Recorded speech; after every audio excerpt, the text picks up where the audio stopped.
And we are live. Episode 1, Talkin Cards, presented by Roto Breaks. I am Josh Sneed. In the middle, Roto Breaks himself, Jonathan Rotonda. And on the right, my man, Jimmy Flannigan. Back again. How we doing? Doing good. How are you guys doing tonight? I'm excited, Josh. You should be excited. This is the beginning of something special. I just know it in my loins. I think everyone kind of feels that way in the industry. In their loins. So the loins of the industry are burning tonight. If you're watching this for the first time, which everyone is, let's take a minute and just kind of discuss what type of things people might see on this show as we move forward.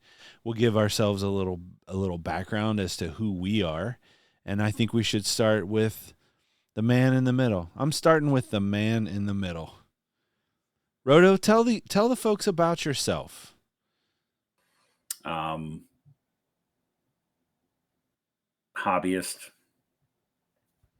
father, business owner. I've been in the hobby a long time. I have a fairly decent sized group break company. We've got some good customers and some bad ones, some good ones. Love the hobby, have my whole life, and I'm excited to be talking about these cards finally. Yeah. Finally, I feel like this will be the platform for me to get my message out there, which is so important. It is important. Jimmy Flannigan, tell the folks who you are and how you ended up here. Yeah. Happy to be here with you guys. I'm a stand-up comedian. I'm a card collector as well.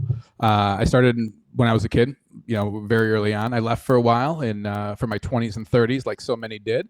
And then really came back at it during 2020 and just really, enjoying the collecting ever since. And Josh and I synced up, and I met Roto through Josh, and just felt like this was a great opportunity. I'm looking forward to talking cards with you fellas. Yeah, it's going to be fun. And for those who don't know me, I am also a stand-up comedian and a card collector. I'm a little bit older than Jimmy. I'm a little bit older than Roto. I hate to admit it, and I don't look it.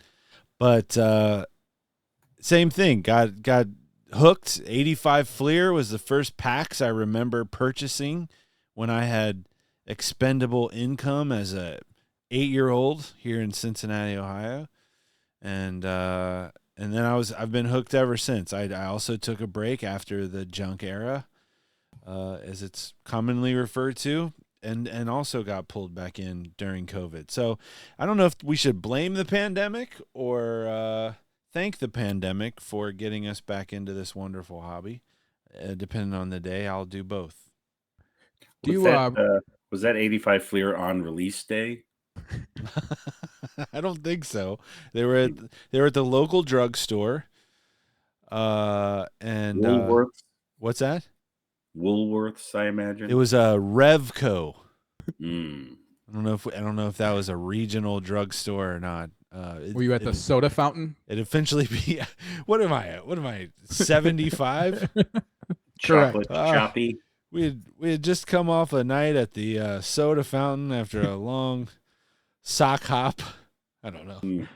But the old baseball cards. I still have them.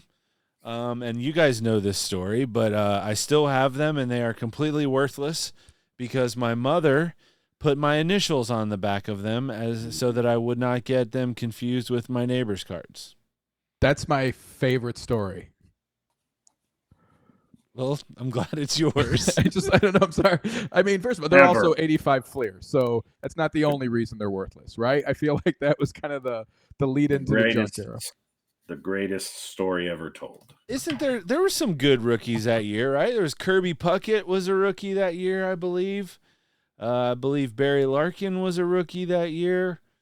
There was a couple, but certainly, and cool cards to chase. But I mean, I don't think any of those are breaking the bank, right?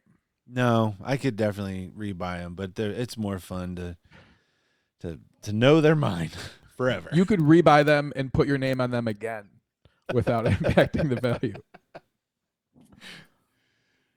Rhoda, what was the first set you ever collected? What's your earliest memories of collecting cards? 1987 tops Oh yeah, the wood on border. release day. The wood border. On release day? Was that a thing back then? Or do you just like It saying was. it now as a hobbyist? It was on release day. I remember we had ordered our box online, and we Amazon brought it to us. I was excited to open that 1987 Topps box on release day with my Please father. don't ever say release day. This is unbelievable. Jimmy, what was your first year? 89 Tops. 89 Tops. Roto had sent me an email about these cards, but I didn't get email for a couple more years. So once I did, It eventually got to you. Once I got there, I actually had sent the email about 87 Tops on release day. Correct. But you didn't get it for 2 more years. Isn't it crazy to just think about like where the hobby was back then though? I mean, like the subscription to Beckett Baseball Card Monthly was like one of the greatest gifts that I ever received, and just looking up to see if my common cards had changed by 10 cents over the previous month, or who went from being a common to actually being listed. It actually mattered how well people were playing and not prospecting back then, or maybe there was and I was just too young of a child to understand what that was. We couldn't afford Beckett. I was a tough stuff kid. Man. Tough stuff. What was that? That was like quarterly? Yeah, that was the best we could do. And it had like all 4 sports in it, right? Was that the thing about Tough Stuff? That was what set it apart. They also had starting lineups in there. Yep. I couldn't afford 4 magazines. I could only afford the one. So tough stuff it was. But back Our then, local card shop guy used to yell at me often for just like coming in and reading them out of season. You know what I mean? Like if I couldn't afford a basketball Beckett in the off season, so I'd just come in and look up prices. Just go straight for the up or down arrows to see what changed in my life. See I remember a new tax bracket. In 91, I used to go to my local card store. I got in trouble I had my iPhone in there, and I was just taking pictures of the pages, and then I would take them home and look at them. That's not a thing. This is unbelievable. Roto was so ahead of his time. He's like a time traveler. I remember really is. 87, and back then, I mean, just think like there were no parallels, there were no autographs. It was just complete the set. And I don't feel like, and I could be wrong, I don't feel like it was till in 89 where it was like you were really chasing one card. Everybody wanted to get the Griffey Jr. But prior to that, I don't remember. 85 and 86 were the years that I bought packs, and then 87 was when you could just, I remember that was the first year I got like a complete factory set. Like it wasn't about buying enough packs to put a set together and trading. It was like, oh, I can just get this brick of cards and have the whole set. And there might have been updates back then. There was. But there wasn't Series 1 those and were Series only 2, right? There was traded. Yeah. And then I believe 1991 would have been the first time they did Series 1 and Series 2. I could be wrong on that, but I might also not be. So we'll see. You're the expert. Do you remember when Topps right around that 91, 92 had gold for the first time? That was definitely 92. Okay. Those cards of this day, I picked those up. They still feel special. You know what I mean? Like that was the first time I remember seeing something really unique. 1 gold card per pack. That was kind of when redemptions came around, because the black gold you could get, I believe, the whole set from one card, which was pretty amazing. Before that, the redemptions were for like apparel. Apparel? What do you mean? Yeah, you had to send in a certain number of UPCs, redemption cards that came in, and you could get like a T-shirt or That's fascinating. I feel like I do remember seeing that on the Topps box, like a T-shirt send away thing. It was in the pack. I never had a box. I was poor. Spent all his money on that iPhone. Yeah. I was poor. I had email, but I was poor. That was a work phone. So 92, like that time frame for me is when I really start to remember like premium, like Studio Club or Stadium Club, and then what was it? Studio. Yeah. Studio. Where it's like, these are fancier. Man. And then in 93 with the introduction of Finest and Fleer Flare, you may recall. I don't. Back when Finest was good. And then Fleer Flare was it was like on a 55-point stock. So those were thick. Thick. 3C. Thick. Man, I do not remember that at all. Didn't they come in like a cigarette pack almost? Yeah. At one point with like you open from the top? Yep. With cigarettes inside of it as well. Mm-hmm. That's what got me into it in the first place. Me too. That's what kept me in it. For all those years.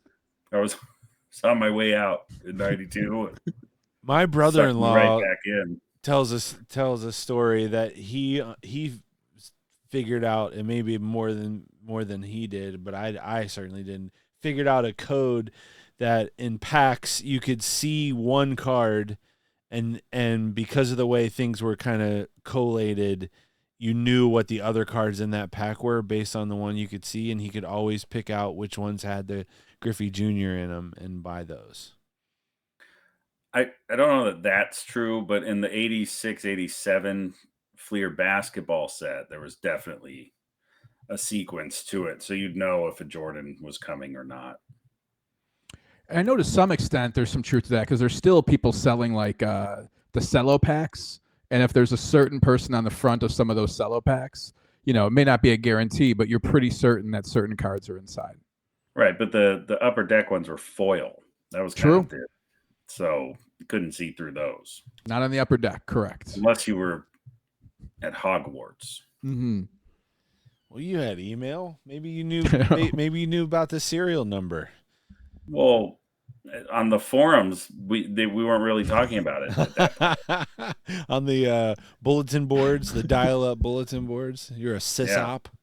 Someone made a Reddit post about it back then, and on release day, if I recall, that they thought that this might be a thing, but it was. There's a certain age right now, if people are watching this, that know you're being sarcastic because it's not possible, and then everyone younger than that's like, oh yeah, because that's how it is now. That's how it was then. That is how it was. They have no concept of time. Time is a myth. But there could be something to the serial number on the pack. So I do the social media for Airheads Candy, and the White Mystery. The people that work there can that was look also at my rap name in high school. White Mystery. Just waiting. The people that work there can read the serial number on the pack and know exactly what's inside. In the Airhead? Yeah. Aren't it's they like all the tops same? codes Some on the sort back? of combination of numbers that let them know what was produced that day. Isn't that fascinating? Well, I think that's an expiration date is what we call that. Wait, so is the White Mystery, this is what our podcast should be about, is the White Mystery like different flavors than the normal Airhead flavors, or Cannot confirm or deny. This is unbelievable. I am sworn to secrecy, and as long as I continue to work as a contractor for Airheads, I cannot reveal, but I will tell you that I do know. And I don't think that Airheads taste different. What's that? I think it's all the same flavor. It's just mind games. Clearly, your sweet palate is not as refined as mine is.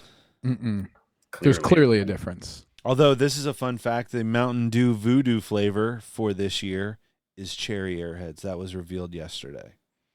Wow. So, when did you know it as a big Airhead insider? For a while. Okay, now. Good. Ever since Roto was open in 1987 Tops, I've known that the 2023 Mountain Dew Voodoo mystery flavor would be cherry Airheads. Should have texted me. Let me know. I did from my cell phone. Didn't come through.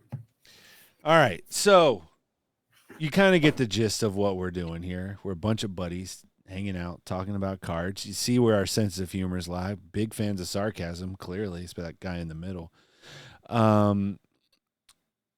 Let's talk some current stuff right now. What's going on in the card world right now? We just had the release of Allen and Ginter. Bowman Chrome is still the darling right now. And then as the football and basketball seasons are coming along, we've got plenty of football and basketball product on the way. Roto, what's dominating your world right now? A few things. Some controversy in 2023 Bowman Chrome. Big news. There are now not one, not two, not three, but four confirmed double superfractors that have been pulled. Is Turris, DePaula, Justin Crawford, and Jackson Merrill all now have two superfractors that have been pulled from Bowman Chrome. So, being that their value is, largely tied to the fact that these are one of ones. This is just another in a long line of. How does that happen? I mean, and whether you know or not, let's talk about how can this happen and what do you do when it does happen? I don't know. So I think of it this way. Here's what I would liken it to. So I have one daughter. Okay. Got one. Yeah. If I had another one all of a sudden, I would say there's only supposed to be one of you, and probably get the other one back where it belongs. And so that's how, when you're only supposed to have one of something and you have two, you should notice that, I would think. Okay. But what happens when your neighbor says, "Hey, meet my daughter Aria," and she is a clone of your daughter? Then who gets? Do you both? This is the worst analogy. He started it. Well, I'm scared to death because look, this is the first superfractor I have ever pulled. Ooh, look at this guy showing that's some heat. That's a big one. That's a big one if this guy pans out. And now I'm scared to death that there's another one of these out there. Well, we were doing Magic earlier. Are you familiar with the film The Prestige? I am. Well, then the clone Aria needs to be destroyed. And the additional superfractors need to be destroyed. It's interesting, though, because on the one hand, you've got the 2022 Topps Chrome where they didn't put the cards in, and now they're putting too many in. It's a bit of an overcorrection. They're like, what do you want from us? We went from none to too many. No one's happy. And then, what was it? The Venus Parallel and Cosmic Chrome. Those don't exist either. They forgot to make one for Venus? Yeah. Did they look in Uranus? Guys, listen, Come on. Uranus is in there. Out. I couldn't even get it out. Uranus is in there. Roto, I've got some superfractor questions. Do you know, are these all non-auto? Are these like the plain unauto-based superfractors? For now, they've only been the non-auto, which is good because at least then that, I guess, is one kind of line of defense that they didn't get through, which would have been the player signing the same card twice. But yeah, it's a problem. And there's only been two. We have not. I know, but I mean, like 4 sets of 2. Yeah, I don't believe we found a triple yet, but there's so many cases that it could happen. It's so crazy. The concern is that every player has been duplicated Time will tell. But so that's the Bowman Chrome controversy. Surprisingly, no statement has been made from the people who made it. But moving on, Allen and Ginter has been dominating my world lately. Super fun product. They threw some nice little curveballs in there with Fanatics signing the exclusive autograph agreements with quarterbacks like Stroud and Bryce Young. They needed to do something with those autos. So now the baseball spot in Allen and Ginter has been quite the hot little potato because you've got autos of Bryce Young and CJ Stroud and Victor Wembanyama and pretty sure my cousin signed in there. Lots of different non-baseball autos, and it always hits. It seems like every case has at least one or two, which is pretty good. They don't all have a Wemby or a Bryce Young or a Stroud. Got the big win this week, but there's some fun stuff to chase in Allen and Ginter this year. Have you guys been in some breaks, or what are your thoughts? Is there a box in every case that's all chrome? Yes. It's not chrome. It's like a foil inlay. Okay. So I thought that was kind of fascinating to think that you could go to a hobby shop and get that box like off the shelf.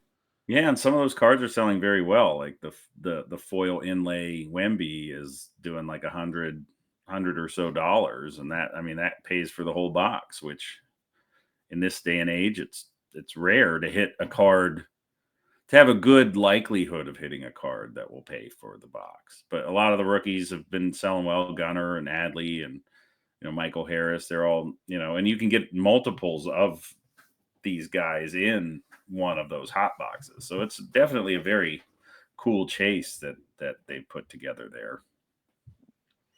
Yeah, I'm excited. I have a case. A buddy of mine and I like to open a case of this. We just haven't been able to, so we're doing it this weekend. But I love it. I mean, Kevin Hart is one of the big autos, which I know he's a redemption, but that's pretty cool. I saw there's been multiple cases that have had 3 Kevin Hart auto redemptions in a single case. I'm surprised he's a redemption. Isn't he like wheelchair bound right now? Or no, that might be Jamie Foxx, but I think he's back. Kevin Hart's okay. He didn't get hurt. He did. He was in a car accident or something. Oh, yeah. But that was a while ago, and he is back. I think he's fine. Yes. But he broke his hip or something. But he's not moving. You're saying he could have at least signed his redemptions? He could have signed his cards? He could have signed the card. We'll send it over to him. Sign the cards, man. I have always loved this set. It is. I think it's at a great price point. I am a fan of putting sets together by opening packs. It's nice to get hits, but I just think it's such a fun set. They feature comedians in it every year, so that's always fun when you see people that you actually know. I've pulled a Sarah Tiana relic card. I've pulled a Roy Wood Jr. Relic card.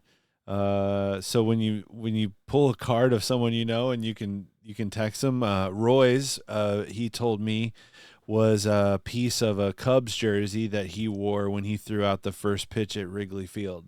So like not only was it a relic, but I actually knew exactly when it was from, which I think is pretty awesome. The subsets are fun.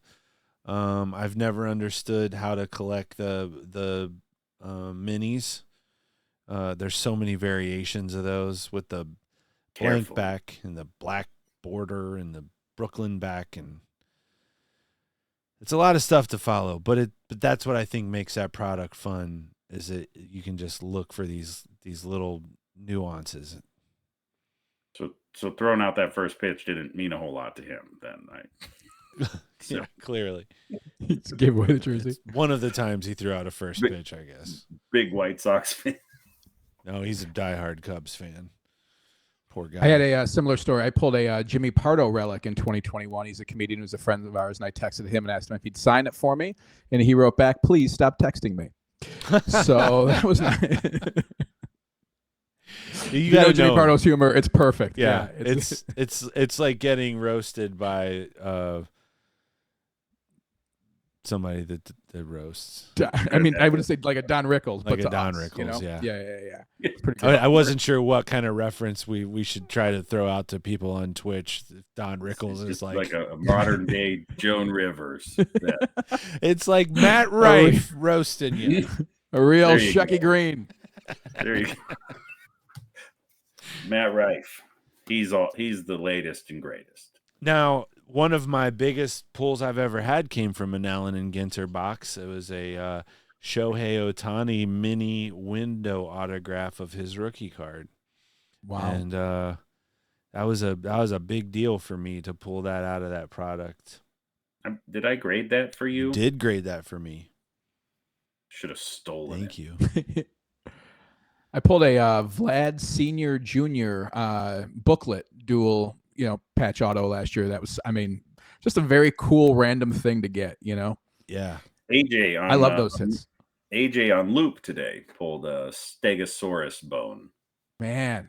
What? That's crazy. Somebody said that not long ago that they had Bitcoin in there. They had a card that said Bitcoin. Oh yeah, and that went for ridiculous amounts of money for no reason, just because. I mean, it was Bitcoin's rookie card. Yeah. Is that Roto? Was that game used Stegosaurus? Did it say, or is it just player worn Stegosaurus? I don't know that anyone could verify that because That's actually dinosaurs. This is something that you could learn. I guess educational portion of the show that human beings and dinosaurs lifespans they never intersected. Actually, dinosaurs were all gone before we got here. I don't know. Well, if you ask Carl Everett, the story's much different. But okay. Damn There's right. an island. Spare no expense. I've heard of it. So what's next? What's the next big release coming up? Well, we've got the Bowman U in the immediate future, which I think someday is gonna catch on. I think that the first Bowmans of these young footballers are going to become a pretty desirable item in time because they will be the first Bowman of these football players. So I know in the Rotobox football, Josh, you got the Bryce Young, I believe number to 10, first Bowman. And I think that's one to hang on to. Because I think they're going to take off. So Bowman U this year is particularly interesting because Shedeur Sanders is in it. 2023 Heisman Trophy Award winner Sam Hartman will have autos in it as well. Go Irish. Great game this weekend. And of course, Caleb Williams, Bodacious Bo Nix will be in there, and a great checklist, and the price is super affordable. I know it's collegiate uniforms, but that's okay. But college is the new pro. They are pros. They get paid. Man. Yeah. I'm with you, though. I feel like that pipeline's going to catch up. And I mean, people are going to start to figure this out the same way we look at Bowman firsts in baseball, right? I love it. I'm collecting a lot of this stuff. I think there's a big opportunity here. Well, a big part of that, too, is Fanatics getting the football license, right? I mean, so when you have future Bowmans, that makes the first Bowmans worth more, whereas if it was just stopped at Bowman and then everything was Panini after that, then it may not. But I think you're right, Rhoda. I mean that's my take. If you're looking for a long play, that's a good area to look. I would say. And then in a couple of weeks we got Gilded, which we were talking about a little bit earlier. A little bit of a format change this year, going from the gigantic Stegosaurus size 18 box cases to now a more manageable 6 box case. So interested to see how that's going to be received. It was a dynamite product last year. That's the one with the one gold frame card in the pack, and then It was like the good version of Gold Label. Yeah, I liked that. It was last year the first year for that. It was. It was. It was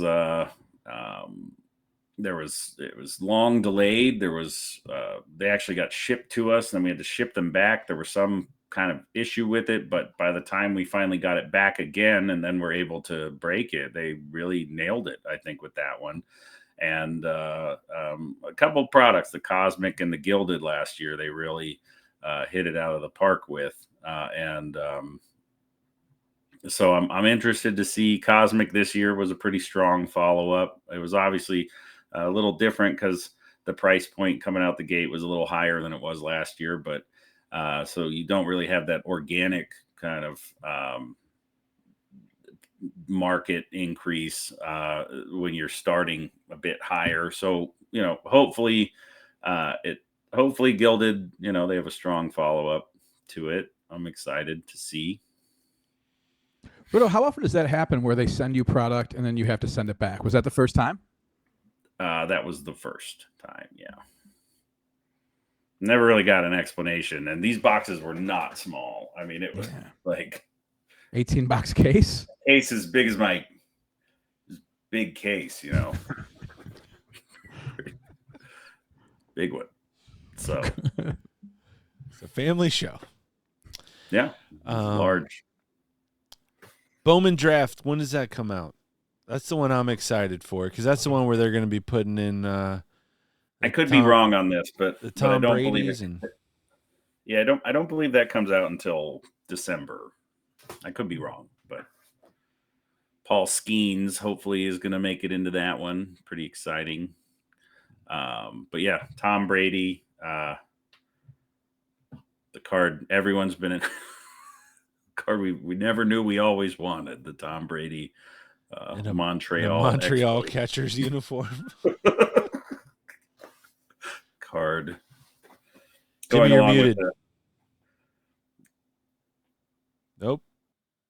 Something happened. Technical difficulties. No. Nope. Still muted.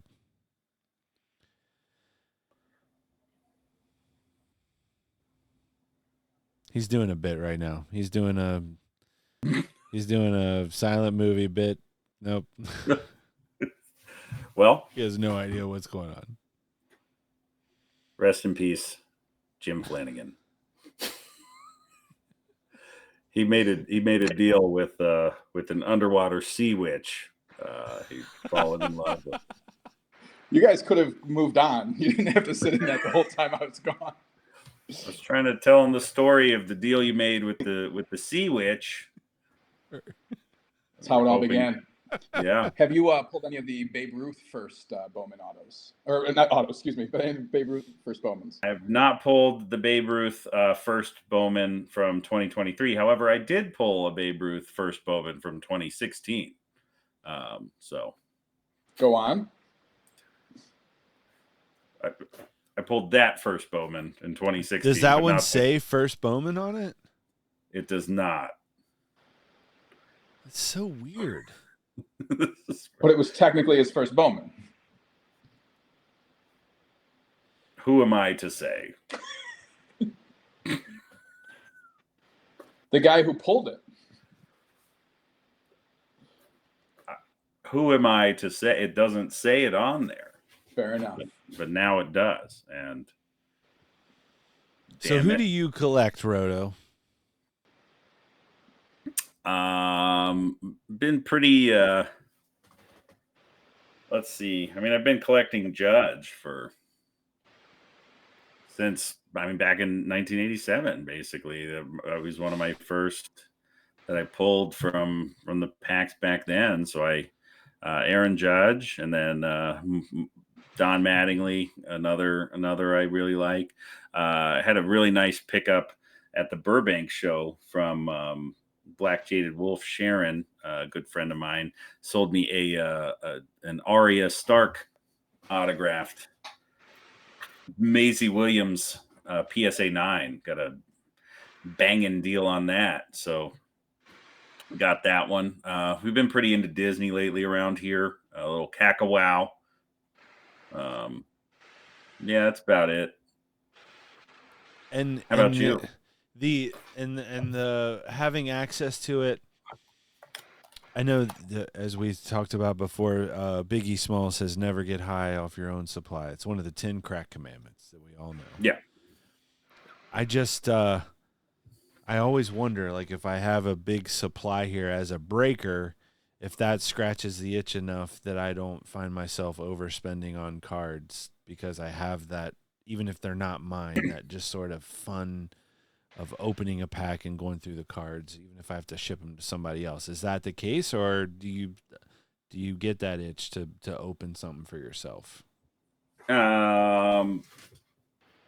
The no, I never want to open anything. Must be nice. Never. It's the desire to do that has been murdered long ago. When you open so many, it's I mean, what I know what's coming, basically, and it's pain. Jimmy, He's can got you the wrap your head sequence. around that? No, yes and no. I mean, there are certainly times where I look around, my inventory, my collection, and go, "There's too much here." You know what I mean? I don't need any more right now. And then something new comes out, and I'm like, "I need that immediately." So I kind of I get it, but not in the long term. I could no. I love the rip too much. I opened that happened to me today at the local card shop. There was just a product I had never seen before, and I just out of sheer, like, I want to open something I've never opened before. It was this 5-card draw football product. Have you seen this? I like the concept I did of that. too.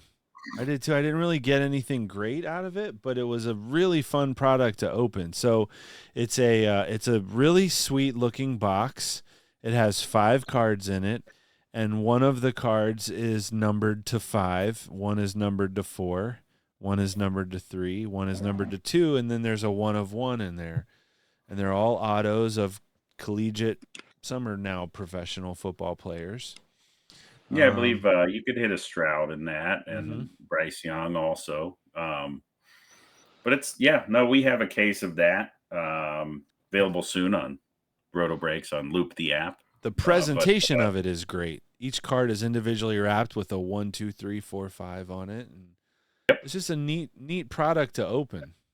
and it's an agreeable price point. I'm with you. Yeah, And it's a wild card. yeah. I remember them from back in the day. Yeah, they revived like a phoenix from the ashes. Man, we love nostalgia in this biz, don't we? Yeah. Stuff that we remember. That's why every top set has parallels of 30 years ago. Sure. They That's kind of really got. cool. That's how you get they've kind of Aaron been Judge 87 tops.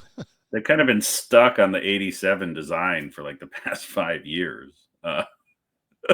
They've been getting some mileage out of that one. It's their favorite to use. It's a good one.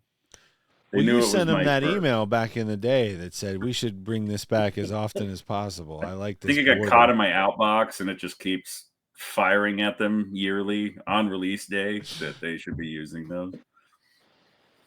Do you wake up on release day just feeling good every week? It's the best day of the year.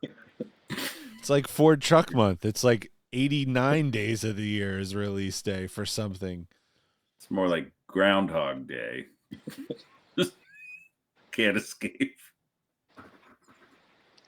Now, how do you determine what you're going to sell a product for? Is there a suggestion from the fanatics or whoever you're buying it from? Is it, I think you've mentioned to me before that, at least back in the day, you'd follow eBay, what team spots were going for in an auction on eBay to get an idea of what the chaser teams were.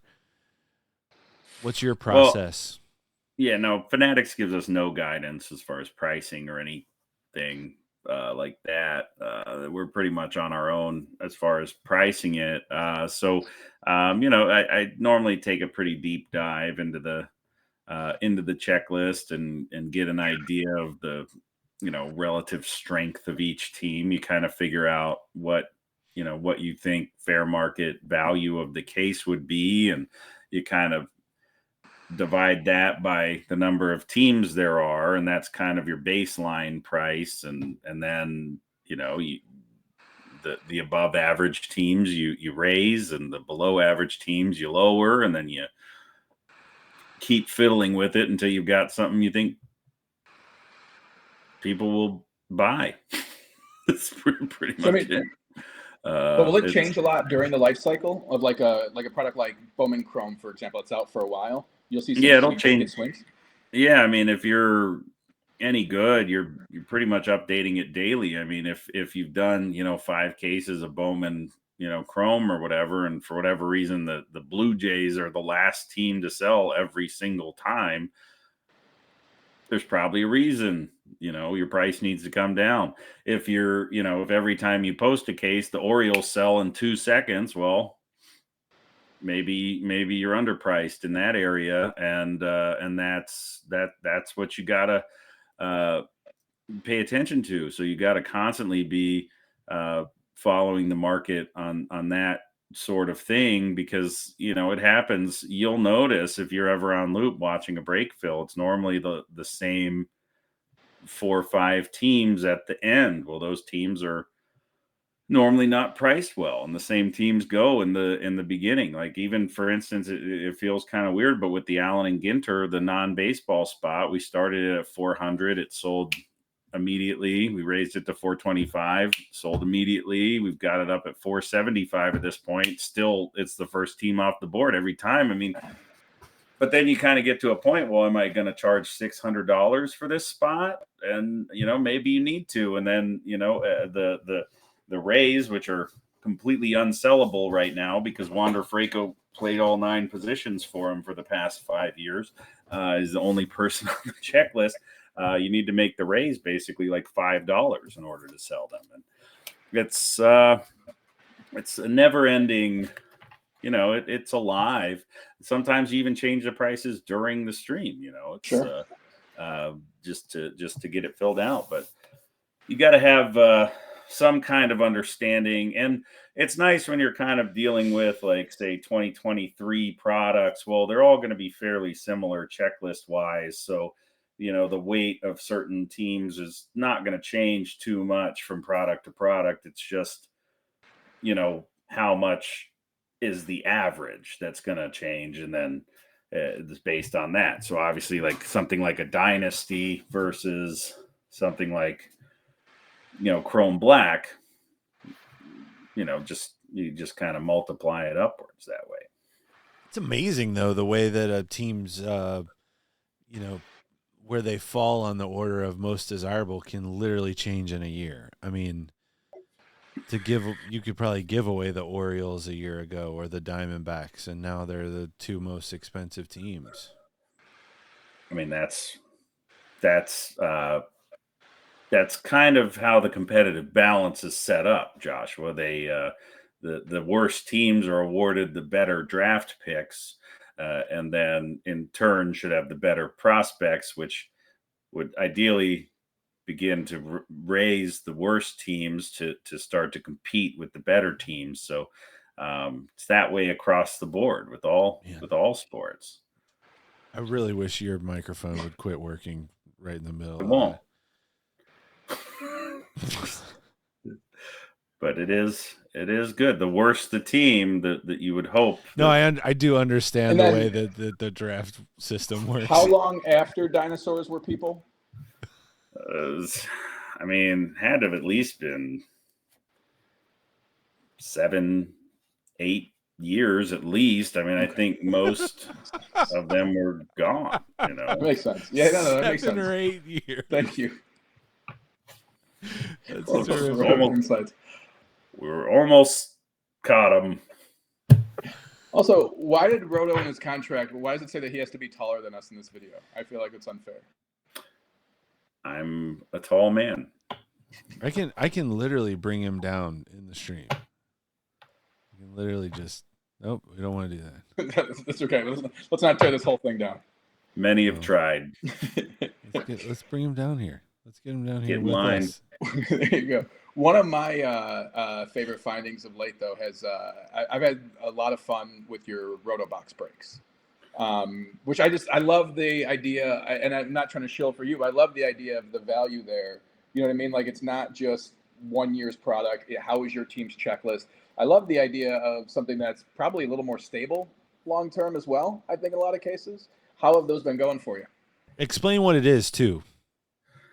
Sure. Yeah, so Rotobox is our repack product that we make. If you're not familiar with what a repack product is, it's kind of the reverse of a case break. You know, you open a case of current product, and then you would hope within that case you would have, you know, out of the thousands of cards in there, you'd have one or two good ones. What we do is we go and we just purchase the good ones, and then we combine them all into our own case, and we try to curate them in a way that ensures that every case is fairly balanced. If we were to end up with two superfractors of the same card, we would not put one in. We would do, you know, things like that to make sure that, you know, that the quality is there from in each case that you get. You know, the the value is going to be a lot more accurate in real time because we make, you know, kind of a small batch. It's, you know, either distributed or posted to break within the Roto Breaks family, and then it's opened fairly shortly after we've built the product. So the ROI is going to be as real time accurate as you're going to find. So I think in the current market, I do think that a lot of you know, product prices are artificially inflated. I think people are seeing that certain products are coming out the gate higher than they should be, and that's why you see you know, products decreasing. We saw it with Bowman. We're seeing it now with Bowman Chrome. We're seeing it fairly regularly because the market is responding. So, you know, what Rotobox is there to provide, yeah, you're not going to get the Babe Ruth first, second Chrome superfractor with the, you know, $200,000 bounty in there, but you know, you are going to get a consistent value out of it. We try to build them in a way where a lot of people get hits, and they're, you know, relevant quality hits that either are, you know, established stars already, or, you know, certain prospects that we think have room to grow or some upside. So we make a football product, we make a baseball, and we're really actually in the next couple months. It's funny you would bring it up. We did not plan for that to happen, but we're really planning on doing some big things in the next couple months. You're going to see us in a lot more places, and you're going to see us making a lot more of the Rotobox product, because I think it's, you know, whether the hobby likes it or not, it's something I think that the hobby needs. It provides value to people. It keeps the price point affordable, and it's fun. You know, it's thoughtfully curated. We're not just you know, throwing stuff in a box. So yeah, I'm glad that you've been enjoying them. I think, you know, a lot of people have lately. We've been doing a lot of them on loop, and Badger Breaks has been doing some, Brewtown Breaks has been doing some, and hopefully we get some more breakers who are interested in the product to reach out to us, and we can start a little mini revolution to kind of return value to the community. I feel like there's so many options for repacks, and it's only as good as the value you can get back out of it. You know what I mean? There's so many that are kind of just huge and faceless, and like, you don't really know, you know, they may have 4 great chase cards, but there's a million packs out there, right? You have no idea.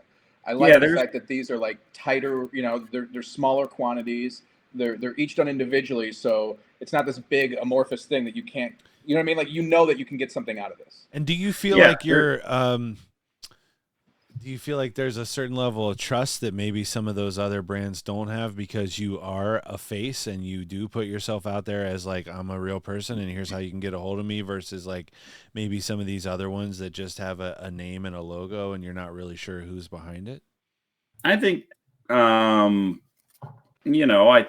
hope that helps. I'm certainly not, I try to make myself accessible. I always want feedback on it, good, bad, or otherwise. And, I am, a person with a reputation at stake. So if the value isn't there, I'm gonna hear about it. So why wouldn't I just make them good so I don't have to, right? So it's kind of the thought process there. I mean, there's good ones, and there's not so good ones. I'm not, you know, Rotobox is of course the best. It's obviously the pinnacle of repack. There's nothing better, but that's not to say others aren't close, because there's good ones out there. There's a lot of good people in this industry, and there's some bad ones too. So, just my advice would be, if you're interested in repack, watch a few different ones, and you don't have to buy into the first one you see. You can always watch, and that goes for Rotobox as well. If you see one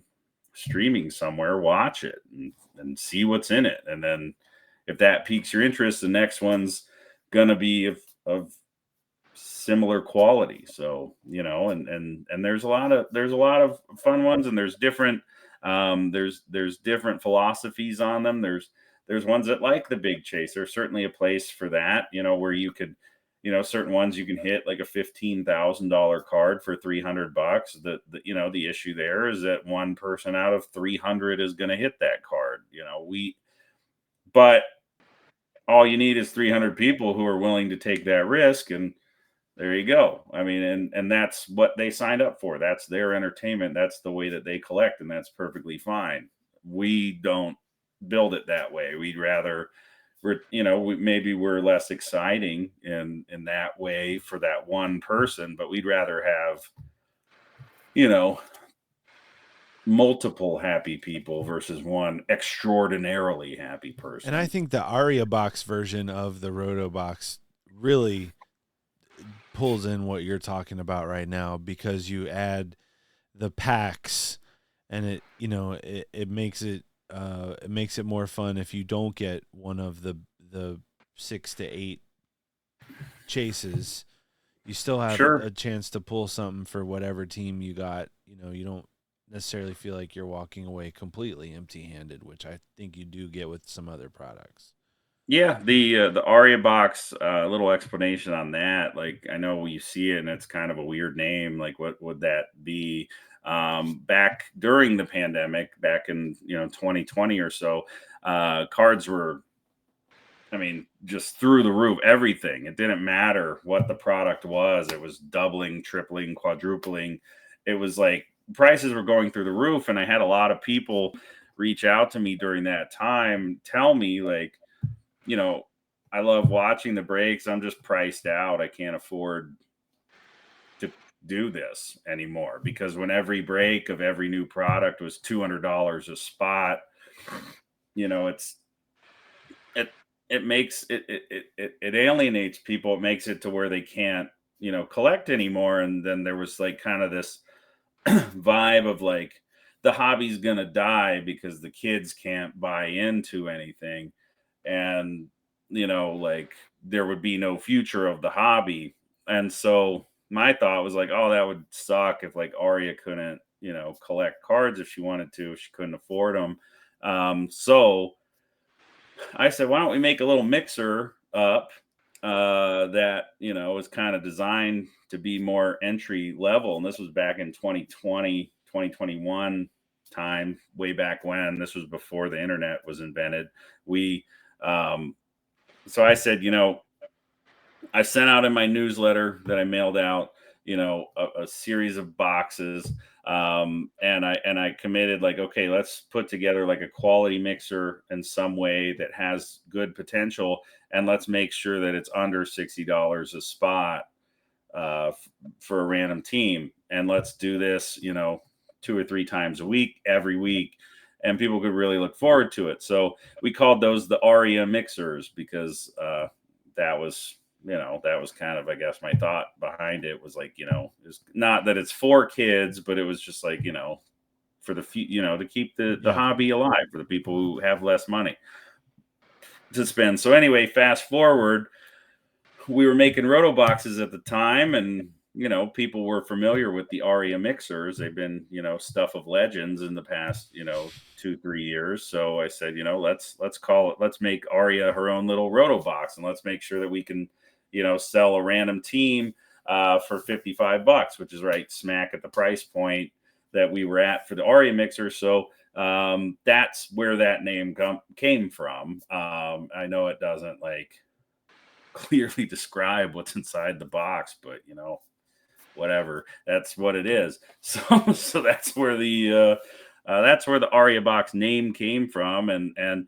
the next coming weeks and months, I'm going to be developing some other product lines. We're working on it actively right now. So we're going to have a different baseball version, a different football version. Football, I think it's prime time for that, with kind of the weirdness of how products are going to be in the next 6 months to a year. So I think there's a real opportunity there for good quality football repack. So stay tuned for those. But yeah, the Aria box is certainly something we're proud of. $55 a spot. Every case you see is going to have hits that are $200, $300, $400, $500, $600 in them, like every single case without fail. There's a few people who are going to be very, very happy, and the people that don't hit those bigger hits, well, we have 25 packs in there to kind of make sure everybody's getting a little something for their and money. you've pulled some good stuff from those packs. Yeah, we try to make it an interesting pack spread, and we use the whole hobby box, so all the hits are in there somewhere in the series. But yeah, I mean, there's something. Honestly, that's where my real joy in this hobby comes. Breaking new products, sure, but a lot of people do that, but not a lot of people, I think, will take the time to put together a product like I'm doing that'll return as much value as possible to the community, still give you that break experience, still give you that excitement of what's going to hit, what all of that. And I it really brings me joy to put those together. So that really is my passion in this industry, honestly. So look for more, because Rotobox is going to be doing some really, I think, very exciting things throughout Q4 of 2023, whatever year we're in. I love it. Roto, you mentioned that wonkiness over the next 6 to 12 months with product, and I feel like football is kind of leading the charge with that. Is your community, the people you're talking to every day, are they concerned about football product? Is it something that's on people's minds?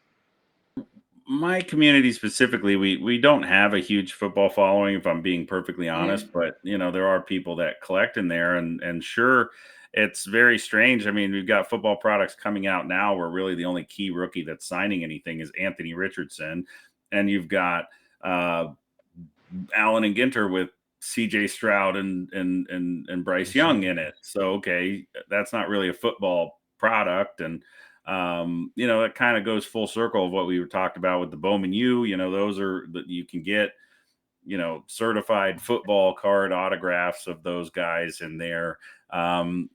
Yeah, people are concerned. Nobody really knows what's going to happen. Something's going to happen, but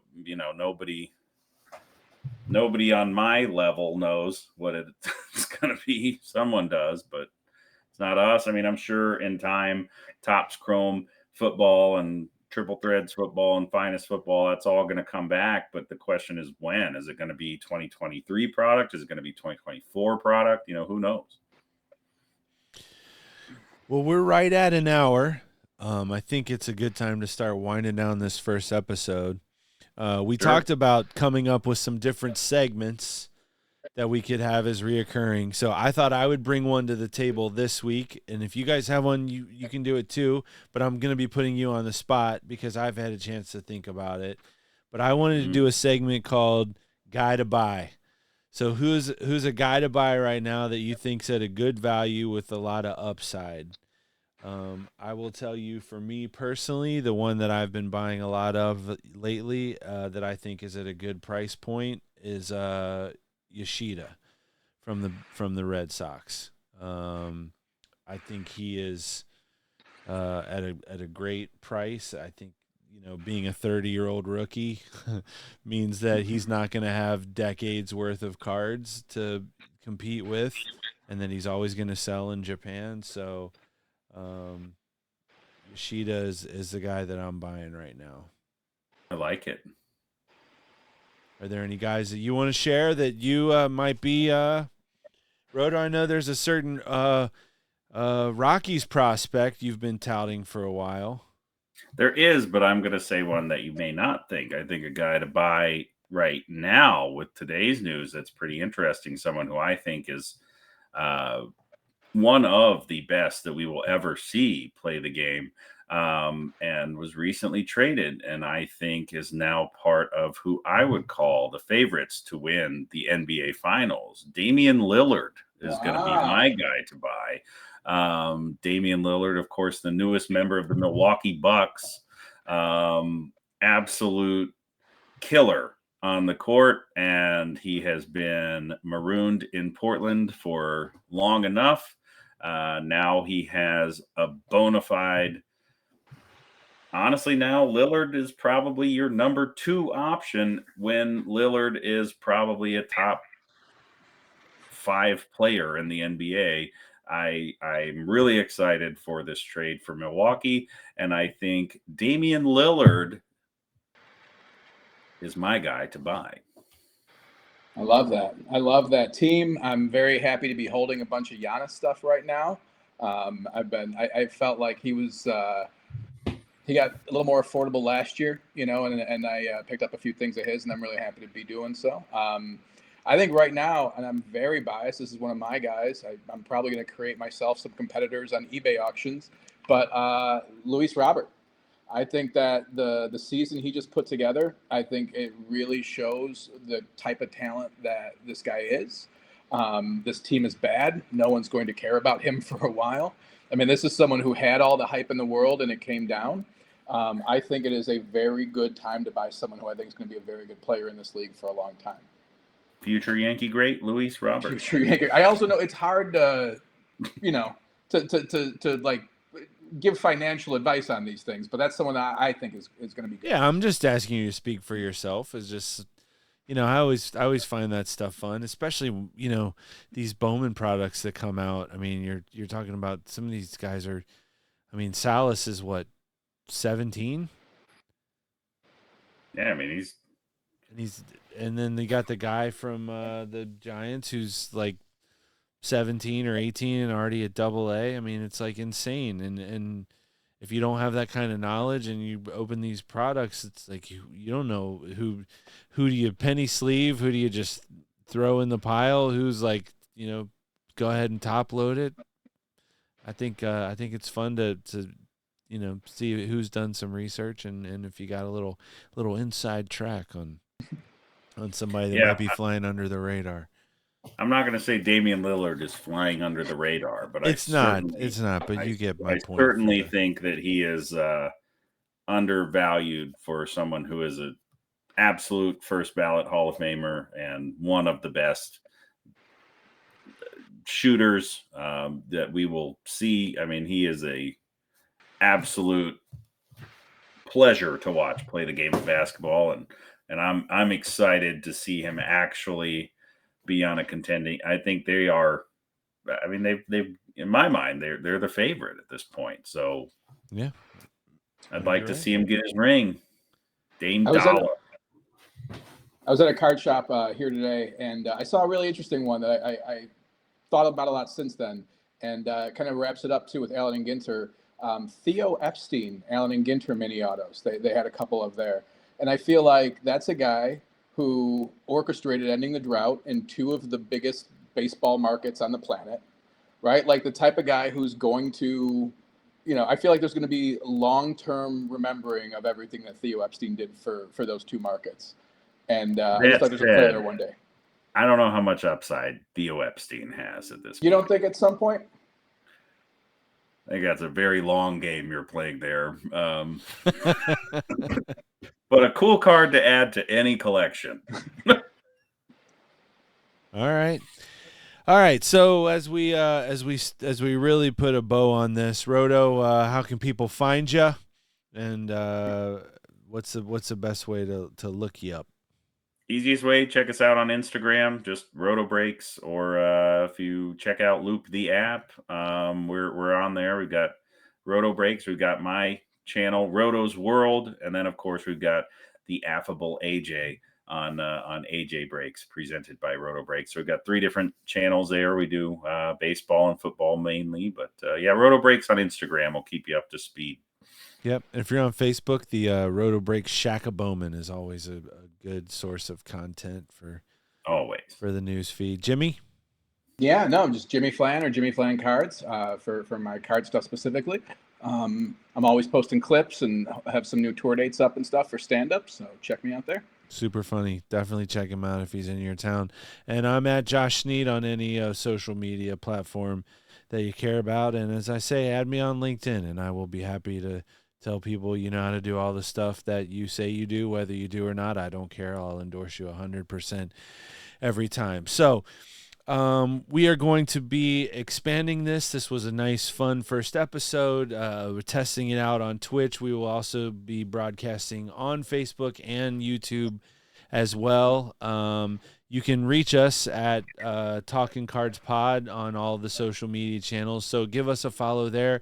And if you have questions that you'd like to see answered on the show, please send us those or tag us in something that you think we should discuss on the next episode. But if you're watching this, we certainly appreciate it. On behalf of these two guys, I'm Josh Sneed saying thanks for watching the Talkin Cards podcast, and we'll see you next time.